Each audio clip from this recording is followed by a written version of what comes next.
I dare you to ask yourself this question out loud. If I lost my job today, how many months could I survive?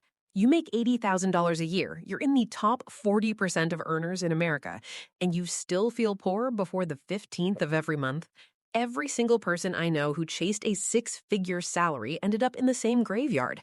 What if I told you there's a single dollar amount that predicts with 89% accuracy whether you'll feel poor next month? In this video, I'm going to show you exactly why the government's poverty line is a joke, why the six-figure salary is a trap designed to keep you working until you die, and the three real numbers that determine whether you're actually poor.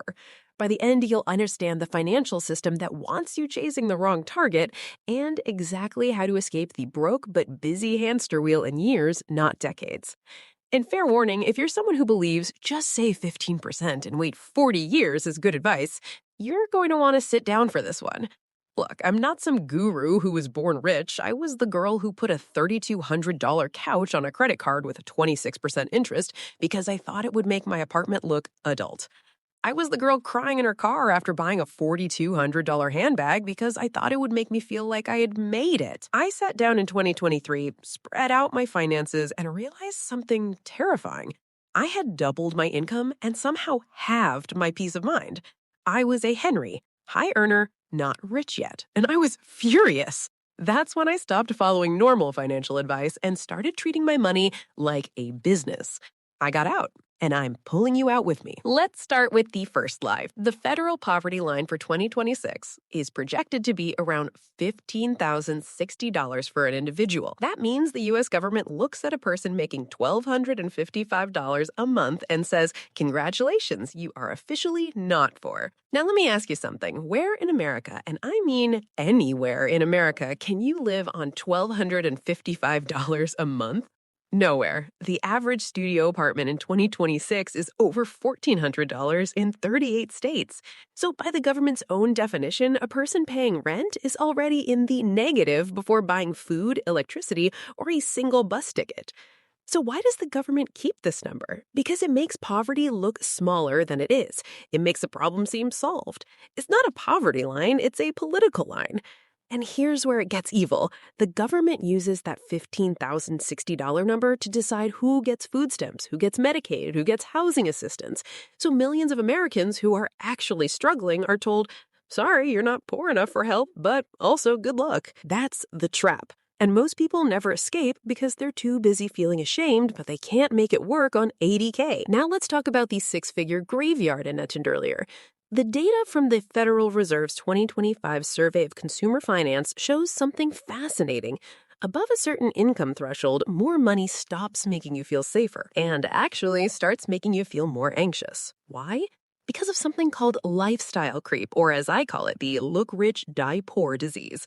You get a raise. Suddenly, you deserve a nicer apartment. You deserve a leased car. You deserve to go on that trip because you worked hard. And before you know it, your $80,000 salary requires $85,000 of lifestyle to maintain.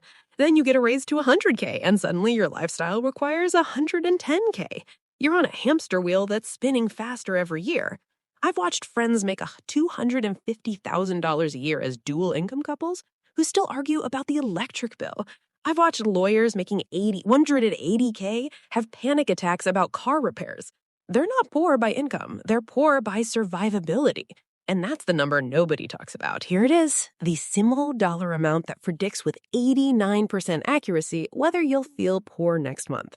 It's not $100K, it's not $50K, it's 3 months of expenses in liquid cash.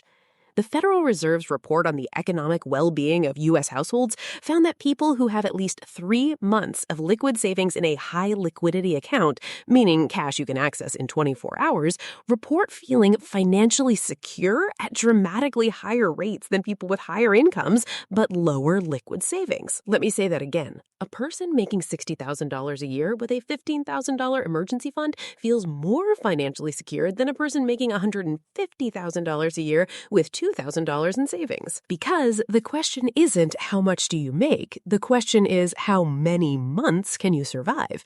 The 89% number comes from a specific finding. Households with less than 3 months of liquid savings are 89% more likely to report feeling poor or financially fragile regardless of their income. So what is the exact dollar amount where you stop being poor? It's not a fixed number like $50K or $100K. It's a personal number. It's your monthly expenses multiplied by 3. If your monthly expenses are $4,000, rent, utilities, groceries, minimum debt payments, then your number is $12,000. That's the line. Below $12,000 in liquid savings, you're poor regardless of your salary. Above $12,000, you start to breathe. Now, before I reveal the most important step, the one that took me from a $4,000 a month anxiety spiral to actually sleeping through the night, I need to show you something. The graveyard of people who had the income but not the survival number. The person who made 6 figures but had $800 in savings when a medical bill hit. The freelancer who made $90K but lost everything in 2 months of slow season. These people weren't lazy, they weren't stupid, they were playing the wrong game.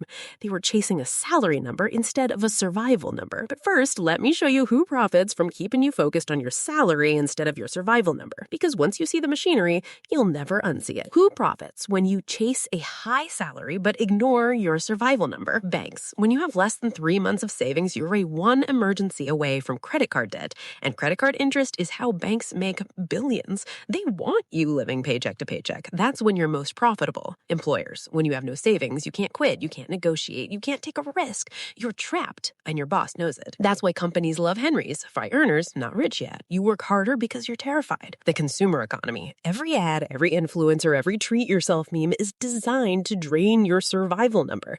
Because when your survival number is 0, you stay in the hamster wheel. You keep buying, you keep working, you keep consuming. They don't want you to have 3 months of savings. 3 months of savings means you have options. And options are dangerous to a system that runs on your desperation. So here's the escape route. And it's not sexy. It's not turn $500 into $50K. It's better. It's real. Step 1. Calculate your real monthly survival number. Not your ideal budget, not your after I could coffee fantasy.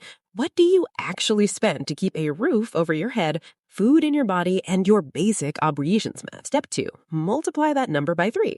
That is your target. That is the exact dollar amount where you stop being poor, not penniless. Step 3. Make this number your obsession. Before you buy anything that isn't keeping you alive, ask, does this bring me closer to my survival number or further away? That $4,200 bag I bought, that was 35% of my survival number. Gone. For a bag. I was paying to stay poor. And once I hit my survival number, everything changed. I stopped shaking when I checked my bank account. I stopped saying no to everything because I was scared. I started sleeping. So here's what we covered. The government's poverty line is a lie designed to make poverty invisible. The 6-figure salary is a trap that keeps you on a hamster wheel. And the only number that actually matters is your survival number. 3 months of liquid savings. The wealthy don't have higher salaries. They have higher survival numbers. They've been playing a different game. And now you know the rules. If this helps you see the matrix, hit like and subscribe.